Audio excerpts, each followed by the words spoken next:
한 주간 지역 정치권 소식 전하는 주간 정치입니다. 국민의힘 태영호 최고위원의 녹취록 파문이 커지고 있습니다. 지난 3월 전당대회 직후 태 최고위원이 대통령실을 찾아가 이진복 정무수석과 나눴다는 대화를 보좌진들에게 설명하는 녹취록인데요. 이 정무수석이 태 최고위원에게 대통령을 옹호하면 공천 걱정은 안 해도 된다고 말했다는 내용이죠.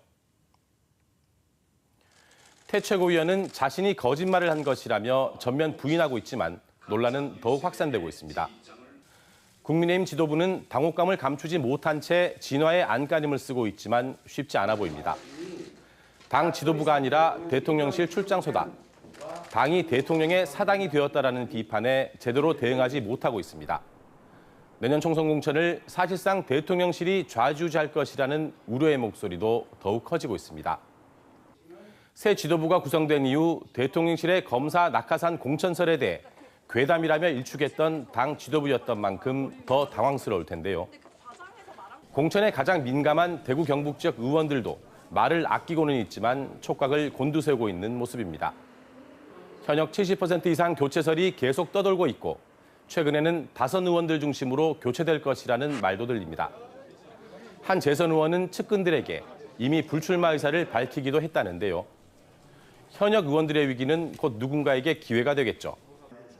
권영진 전 대구시장, 지난 3일 한 포럼의 창립총회에 참석하는 등 시장 퇴임 10개월 만에 공식 행보에 나섰습니다. 권 전 시장은 아직 출마를 결심한 것은 아니라면서도 지방 분권과 균형 발전, 국민 통합을 실현하는 여러 길 중에 하나는 국회로 가는 길이라고 생각한다며 출마 가능성을 열어뒀습니다.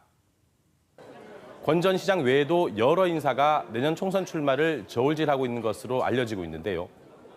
전직 의원과 지난 총선 예비 후보 등의 이름이 오르내리고 있습니다.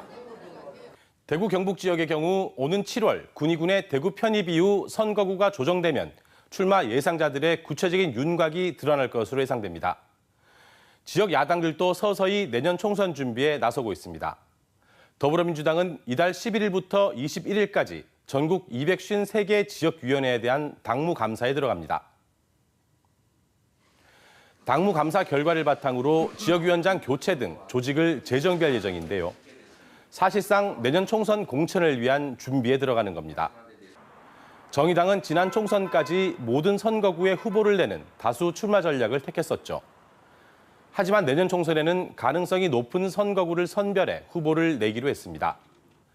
한민정 대구시당 위원장과 엄정혜 경북도당 위원장이 출마하기로 했고 지난달 시도당 총선 기획단을 발족시키며 총선 준비에 들어갔습니다. 진보당은 황순규 대구시당 위원장과 남수정 경북도당 위원장이 당원 투표를 통해 후보로 선출됐습니다. 진보당은 오는 8월까지 후보 선출을 마치고 본격적인 선거태세에 돌입하기로 했습니다.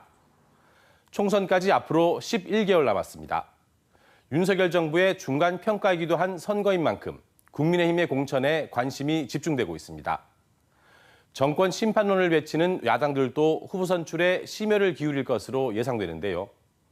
각 당의 공천 역시 선거의 중요한 과정인 만큼 누가 후보로 선출되는지도 꼼꼼히 지켜봐야겠습니다.